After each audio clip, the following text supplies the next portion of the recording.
An-Nawawiyah. Wahai hamba-hambaku, jika seluruh manusia dari awal sampai akhir, juga dari kalangan jin dari awal sampai akhir, berkumpul di satu tempat yang sama, lalu masing-masing meminta kepada Allah Subhanahu wa Ta'ala, kemudian Allah beri pada setiap orang yang meminta apa yang diminta olehnya, maka hal itu tidak akan mengurangi sedikit pun apa yang ada pada sisi Allah, melainkan hanya seperti jarum yang dimasukkan ke laut, kemudian apa yang jatuh dari jarum yang menetes dari jarum yang diangkat dari laut keluar, tidak mengurangi apa yang ada di sisi Allah dari kekayaannya. Justru tatkala kita berinfak, maka Allah akan berikan balasan yang berlipat ganda. Maka disebut Halim, Maha Penyantun, karena dia akan memberi balasan dari amal-amal yang kita lakukan.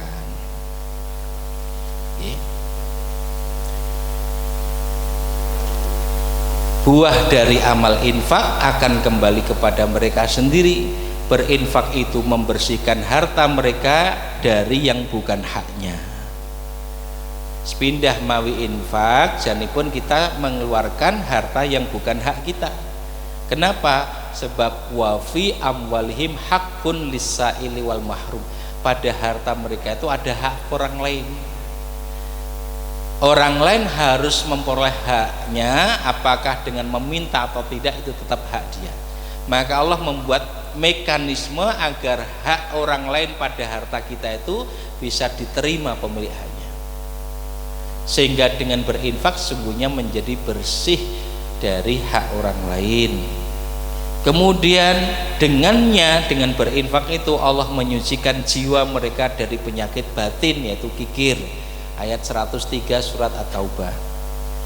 Ketenangan, perlindungan, keselamatan pun Allah karuniakan pada mereka dengan amal infak itu. Terus yang kelima, merusak sedekah. Kalau adab itu diperhatikan, maka keutamaan kita dapatkan. Terus Allah ingatkan sesuatu yang bisa merusak sedekah kita. Kados dene wong tandur niku mboten namung tidak hanya memperhatikan hal-hal yang diberikan pada tanduran kalau wau, diairi, dipupuk, tapi juga harus dijaga, dilindungi dari yang merusak, wereng nopo binatang-binatang yang mengganggu, yang bisa mengakibatkan gagal panen. Begitupun dengan berinfak fisabilillah, maka perhatikan adanya hal-hal yang bisa merusak infak dan sedekah kita. Menginfakkan harta bukan sekedar pemberian sejumlah harta kepada orang lain. Formalitas lahiriah yang tampak memang demikian, tetapi hakikat yang dikehendaki ialah keimanan dan kepatuhan seorang hamba kepada Allah Subhanahu wa Ta'ala. Terus ingkang pun dipun kehendaki Gusti Allah menika adalah kepatuhan, ketaatan kita kepada Allah. Selain itu juga wujud kasih sayang dengan sesama, sehingga jika keikhlasan tidak ada dalam berinfak, bahkan dengan ucapan dan atau perilaku malah menyakiti hati penerima infak, maka semua itu niscaya merusak nilai pahala infak atau sedekah. Terakhir nih, petunjuk dan iman. Ikan wonten di bagian ayat wau, wallahu la yahdil qaumal kafirin. Allah tidak akan memberi petunjuk pada orang-orang kafir. Keimanan membuahkan petunjuk dan bimbingan Allah dalam surat At-Taghabun ayat 11, wa may yu'min billah yahdi qalbah.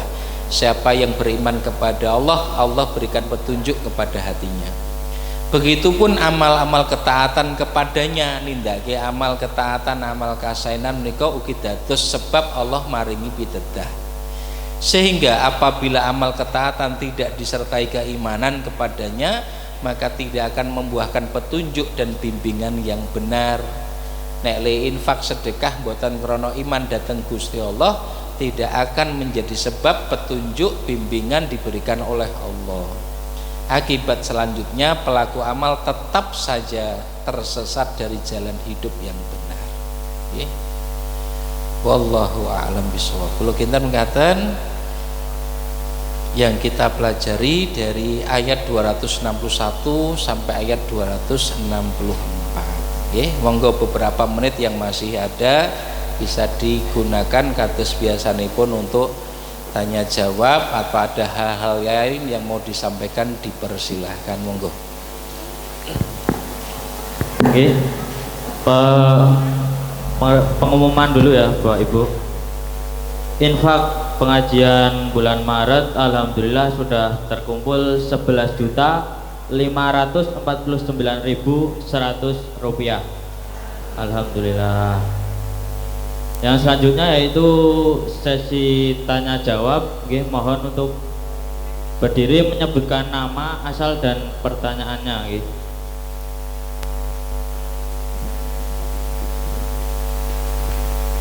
Monggo Pak.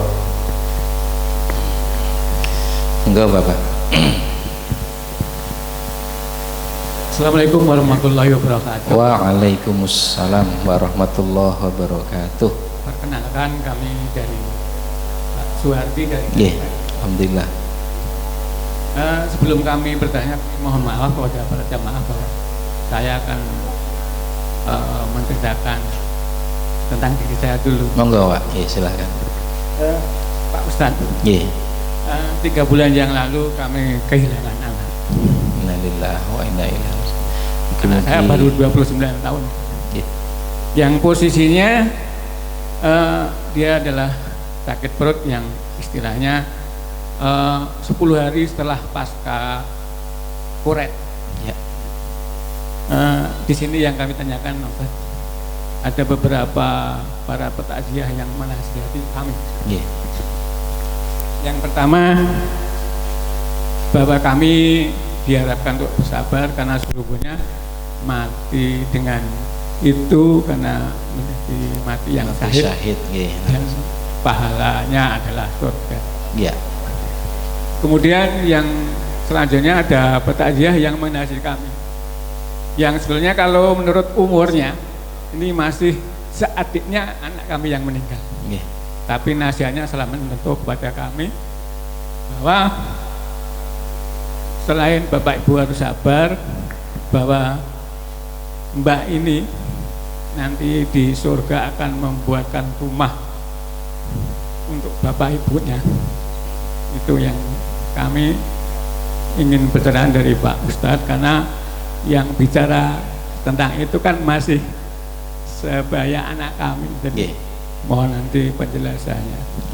Kemudian yang kedua pertanyaannya adalah anak kami itu meninggalkan anak yang baru berumur 2 tahun 3 bulan hari ini.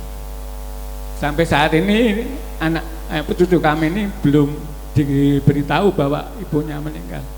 Jadi saya mohon advisnya bagaimana cara memberitahukannya, kemudian waktunya yang tepat itu kapan.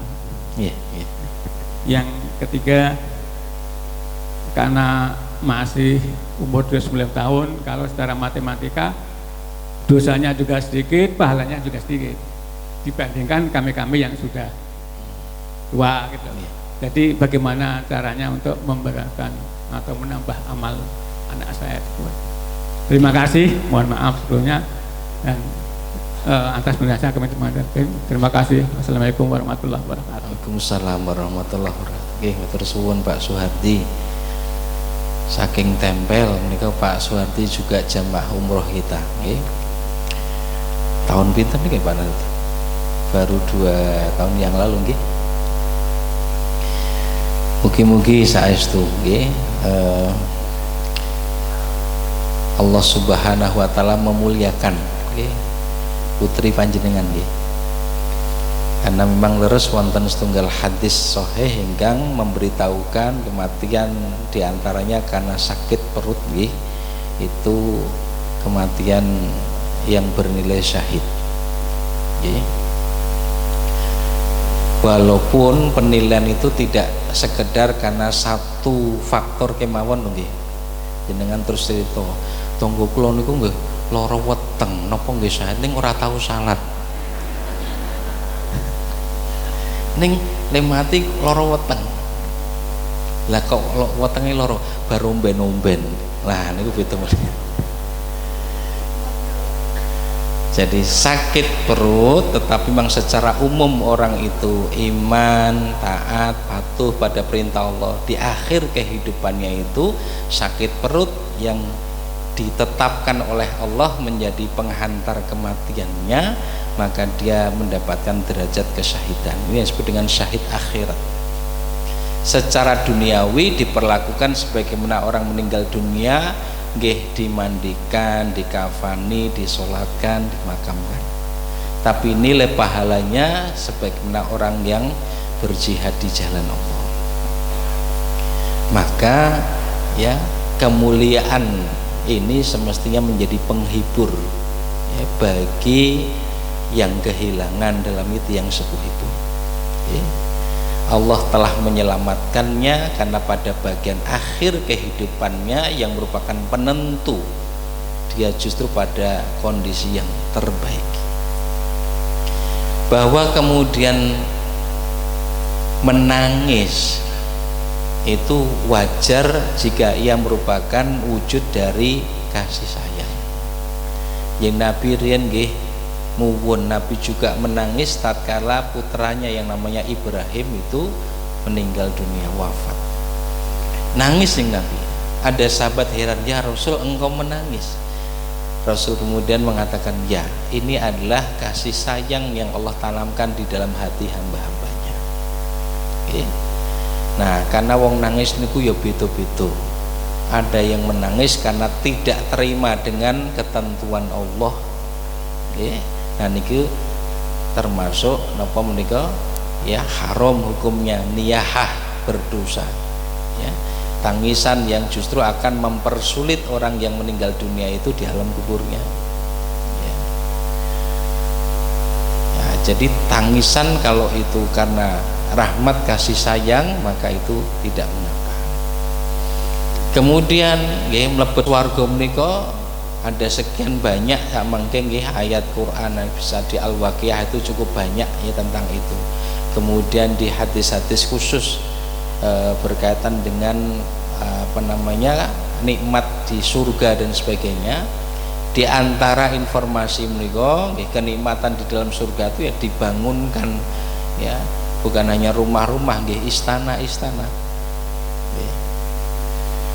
Nah, tentu kan bukan mungkin dimasuk ke dalam surga ning ora nonggone ya, diberi tempat-tempatnya terbaik ya, ada yang melayani ya sekian banyak, ada apa-apa yang diinginkan dan apa-apa yang diminta. Walakum fiha ma tastahi anfusukum walakum fiha ma tatta'un. Baik, tetes menika leres, mugi-mugi menjadi penghibur hati, dan kalaupun ada ya kesedihan itu bukan karena ketidakterimaan dengan ketentuan Allah tetapi wujud kasih sayang. Sehingga sak mangke saumpami panjenengan kok tetap mesti dalam waktu-waktu tertentu kelingan nganggo banget nggih, maka doakan saja ya. Yang kedua, caranipun kados pundi agar dia tetap mendapatkan aliran kebaikan dari kita yang masih hidup menika. Nah, ini juga penting kita pahami Bapak Ibu jamaah rahimakumullah. Setelah kehidupan dunia masih ada satu kesempatan lagi di alam kubur menika. Okay. Sebelum akhirnya kehidupan akhirat pun boten wonten kesempatan nih. Di alam kubur masih mungkin yang mati berada di alam kubur itu mendapatkan kemanfaatan dari orang-orang yang masih hidup. Caranipun dos pundi? Nabi bersabda, "Idza mata banu Adam in qata'a amaluhu illa min thalathin." Kalau anak Adam yaitu manusia sudah meninggal dunia maka terputus amalnya, yaitu dari mendapatkan pahala amal, kecuali 3 kita sudah hafal nggih. Sedekah jariyah, ilmu bermanfaat, dan anak soleh yang mendoakan. Nggih. Sedekah jariyah, sedekah yang nilai kemanfaatannya itu terus menerus, sehingga pahalanya juga mengalir terus. Barangkali almarhum atau almarhumah itu punya sesuatu yang pernah diberikan, maka manfaatkan itu karena akan terus mengalirkan pahalanya untuk dia. Aliran pahala dari amal dari mana? Sedekah jariyahnya ketika hidup. Yang kedua, ilmu yang bermanfaat. Pada saat almarhum atau almarhumah itu masih hidup, pernah ngajari apa atau ada ilmu apa yang pernah diajarkan, maka amalkan itu sehingga akan mengalirkan pahala untuk dia. Ada amal soleh yang dia lakukan, nek saged awake dhewe niku melanjutkannya, nggih ngalirkan pahala untuk dia juga. Dhisiki almarhumah senengane umpami napa nggih? Senengane sedekah yang tonggo teparu, misalnya, lanjutkan itu akan mengalirkan pahala untuk dia. Kita yang melanjutkan juga dapat pahala tanpa terkurangi sama sekali, tapi juga mengalir nilai pahala yang sama untuk orang yang kita lanjutkan amal kebaikan itu. Nah, kemudian yang kedua, kita bisa mendoakannya. Donga ingkang tasih gesang kagem ingkang sampun sedo menika akan sampai selama keduanya beriman kepada Allah Subhanahu wa taala. Diampuni dosanya, dilapangkan kuburnya, ya, diberikan kenikmatan-kenikmatan kubur, diterangi dengan cahaya, ditunggangi. Ya. Dan yang paling dibutuhkan orang yang sudah meninggal dunia adalah doa dan permohonan ampunan dari kita yang masih hidup. Nggih. Ampun malah kebalik dong nggih. Sing ngurip malah njaluk ditungake sing pun sedo. Nggih. Terbalik menika. Nggih. Baik, ini hal-hal yang masih bisa diupayakan supados ingkang sampun sedo kala wau tetap mendapatkan ya aliran pahala dari kita yang masih hidup. Nggih. Nah, masalah dosa ganjaran niku tidak semata-mata didasarkan oleh umur. Nggih, nun sewu nggih. Nek umure isih enem masih muda, itu durung mesti dosane luwih sithik tinimbang sing tuwa. Begitu juga sing sepuh yuswane durung mesti pahalane langkung kathah tinimbang sing enom. Terus mboten? Semua bergantung pada kesungguhan kita menggunakan waktu yang masih ada. Oke. Maka mungkin kesempatannya sebentar, tapi nilai pahala yang mengalir akan menjadikan nilai pahala yang kita dapatkan itu menjadi sangat besar, bahkan melebihi mereka yang diberi usia lebih panjang. Dan nanti kalau aturakan contoh nih, di kalangan sahabat Nabi itu ada yang namanya Abu Hurairah. Kau nanti mireng ya? Ngertos mboten? Nggih. Tepang jenengan. Abu Hurairah.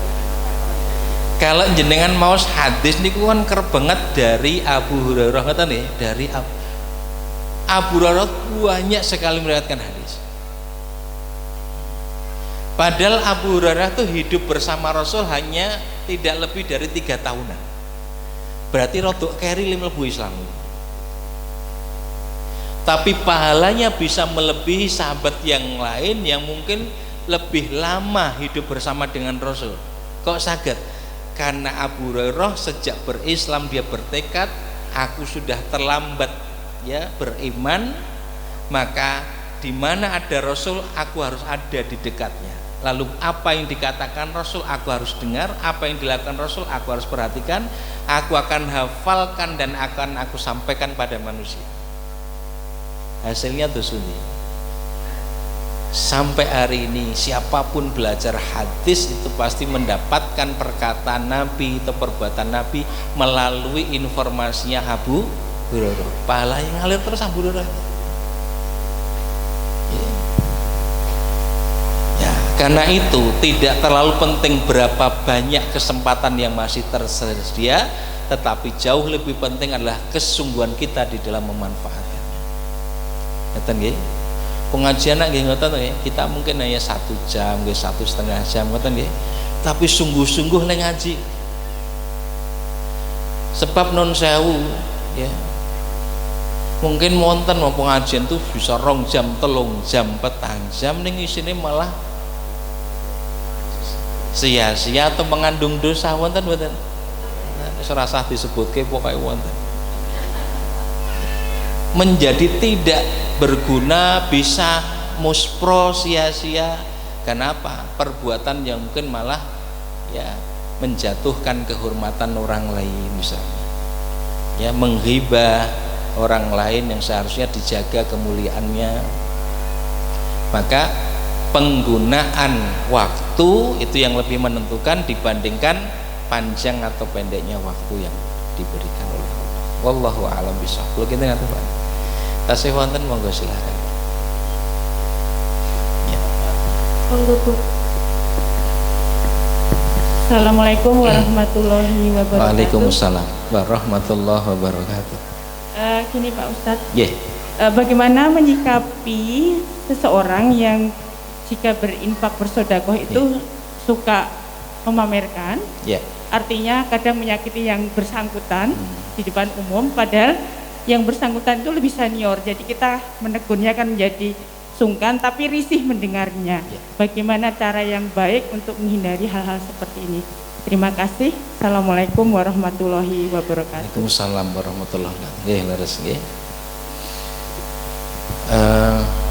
Tadi saya matur terhadap orang yang bersedekah lalu ia menampakkan, menyebut-nyebutnya, memamerkannya, maka kita yang dipameri gitu, kita sing dipameri itu berpikir dan bersikap yang positif mawon. Okay. Barangkali dia tidak sedang pamer tetapi mengajak kepada kebaikan yang sama, husnudzon saja, bersangka positif gitu. Nah kemudian tadi ada pihak lain yang mungkin menjadi tersakiti karena cara dia mamer ke sedekah kalau wau tersakiti menika karena sebab yang sifatnya objektif napa subjektif. Dan saya nggih, ada orang yang mungkin berusaha untuk menyerahkan sedekah dengan cara yang baik ya, kalimatnya juga kalimat yang baik, tapi ada orang yang terlalu sensitif dadi loro hati nggih saged. Nah itu subjektif, kita tidak bisa menilai dia menyakiti. Tapi kalau faktanya dia tersakiti maka menjadi pelajaran, maka dia coba ambil ya pelajaran itu untuk bagaimana agar tidak sampai menyakitinya. Oh mungkin karepele memberikan ojo di tempat banyak orang, bisa jadi gitu. Tapi kalau rasa sakit menika objektif, memang cara nilim memberi itu dengan cara yang tidak mengenakkan, ngelarake hati gitu, baik dengan ucapan maupun perbuatan yang merendahkan. Nah, maka ini perlu dinasihati. Okay. Mung carane memberi nasihat niku sing mboten gampil to nggih. Apakah karena dia usianya lebih sepuh ya, ataukah mungkin karena dia punya status sosial yang tinggi di masyarakat, sok menimbulkan raos pekewuh. Okay. Maka kita laksanakan perintah Allah Subhanahu wa taala di ayat 125 surat An-Nahl, ud'u ila sabili rabbika bil hikmah. Ajaklah manusia mengikuti jalan Tuhanmu dengan bijaksana, kanthi wicaksono. Okay. Kalau memang karena faktor usia, maka bisa ada beberapa kemungkinan untuk memasukkan nasihat yang baik terhadap perilakunya yang salah. Orang mesti kudu awake dhewe kok, bisa orang lain yang usianya sama atau lebih dari dia. Ya. Atau lewat orang lain yang mungkin punya status sosial yang lebih tinggi, atau orang yang lebih dekat kepada dirinya, nitip untuk disampaikan saged. Ya. Atau justru dengan dalam bahasa Jawa nguwongke. Apa bahasa Indonesia nguwongke ini? Mengorangkan rumangsane dudu wong. Jadi seolah menghormati orang itu, tetapi agar kemudian dia berpikir, lalu dia menjadi sadar, oh nek ngono aku kleru, ngoten. Dia tidak merasa disalahkan, tetapi menjadi bisa berpikir sendiri, nek dek iki berarti salah. Ya, seperti kasus yang pernah kita sampaikan, kedua cucu Nabi nggih, Hasan dan Husain ketemu dengan orang yang sepuh ya, yang salah dalam berwudu. Tidak dengan mengatakan kakek ini salah le wudu, enggak. Simbah niku kalian tuh jenengan sing wudu, enggak. Tapi justru mendekati orang tua itu lalu mengatakan, kayak ini kami berdua mau lomba wudu, jenengan sing biji nggih. Nggih. Dengan begitu mereka melihat wudunya cucu Nabi. Oh berarti aku kleru le wudu. Nah dia tidak tersinggung sama sekali karena justru kon biji. Nah dan ada orang yang harus ditempatkan seperti itu untuk kemudian menyadari kesalahan dirinya. Ngeten nggih. Nah ditambah didongake agar dengan sedekahnya itu menjadi sebab kebarokahan, lalu akan membuka hatinya untuk lebih kasih sayang pada orang lain, hilang saumpami wonten sombong, wonten riyai, nggih ditungakne mawon. Ngoten niku nggih. Wallahu a'lam bishawab. Asih wonten? Oh, sudah habis. Monggo saya nderek. Sesi tanya jawab.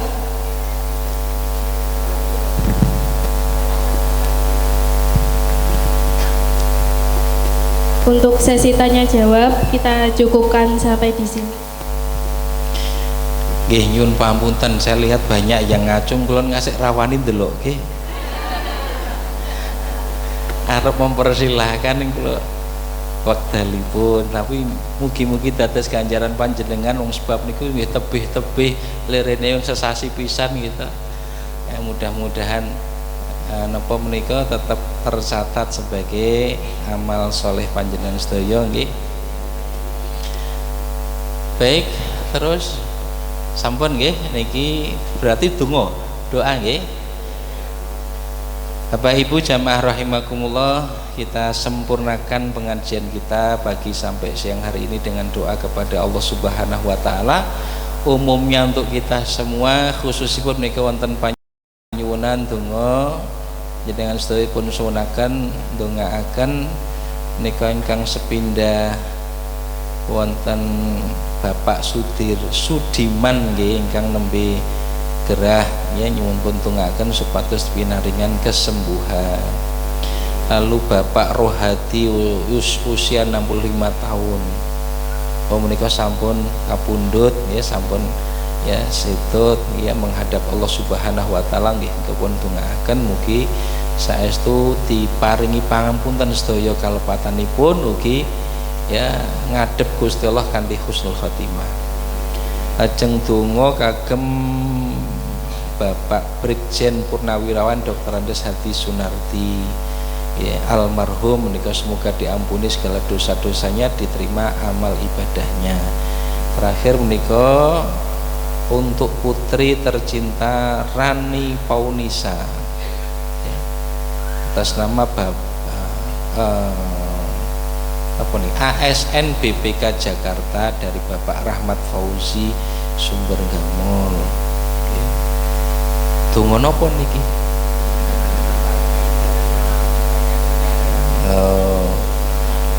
Gadah putri niki ASN mbok menawi wonten sing nggih. agar selamat dari kemungkinan korupsi ngoten to nggih. Dari kemungkinan nindakake sing mboten leres nggih kita dongake sedaya. Nggih. Monggo Ibu Bapak jamaah rahimakumullah, mugi pun ijabah napa ingkang kita suwun mawi donga wonten kesempatan pengawasan menika.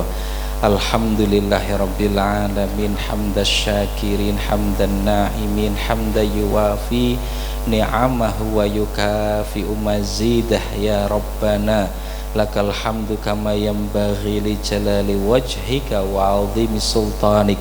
Allahumma salli ala nabiyyika wa rasulika wa habibika Muhammadin wa ala alihi wa ashabihi ajma'in birahmatika ya Allah ya arhamar rahimin.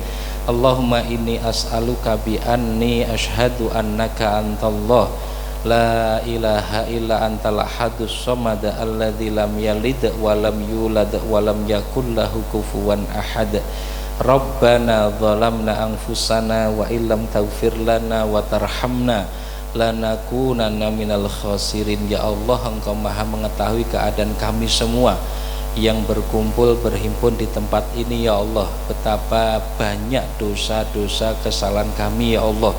Kami mohon ampunan-Mu karena kami meyakini hanya Engkau yang mengampuni dosa-dosa dan kesalahan.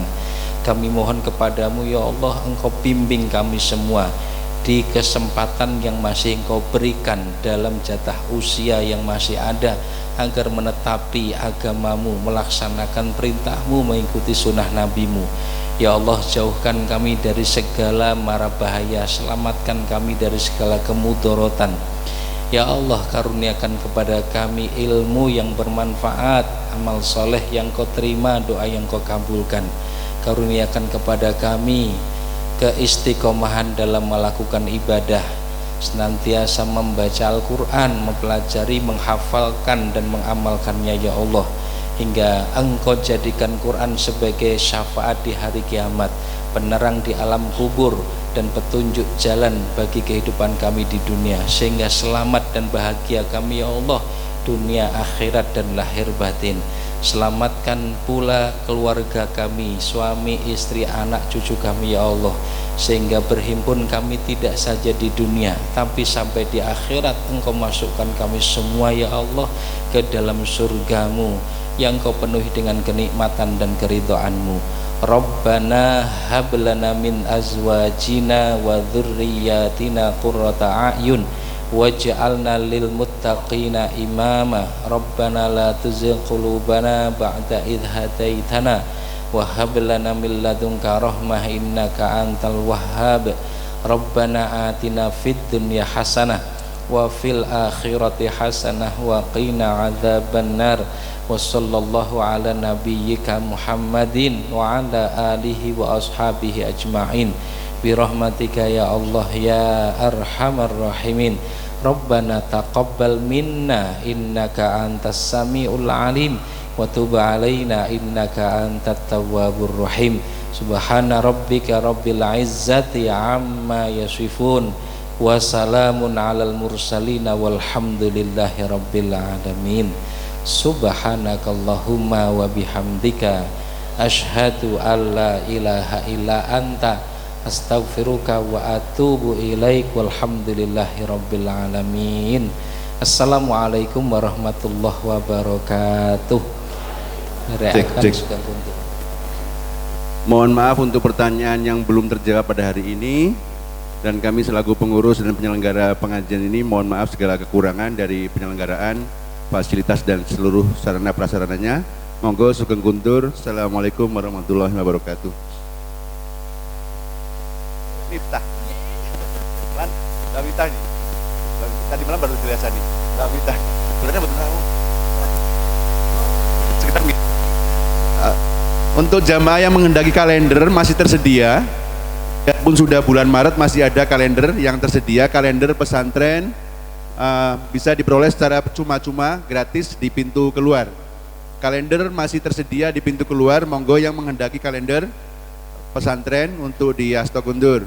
Selanjutnya untuk jamaah yang menghendaki pelaksanaan takjil bisa mendaftar di kantor. Informasi umroh juga di kantor bertemu dengan Ustadz Anam.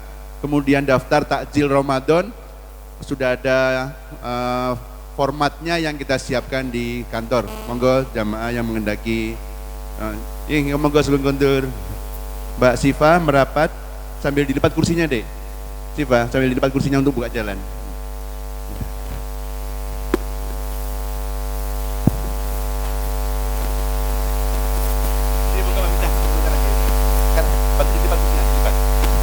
Kalau santri putih sambil dilipat kursinya untuk membuka jalan jamaah sami kundur.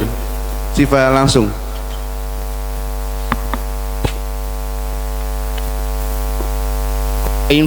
Kota infak juga masih tersedia di pintu keluar. Kalender dan sedekah subuh bisa diperoleh di pintu keluar.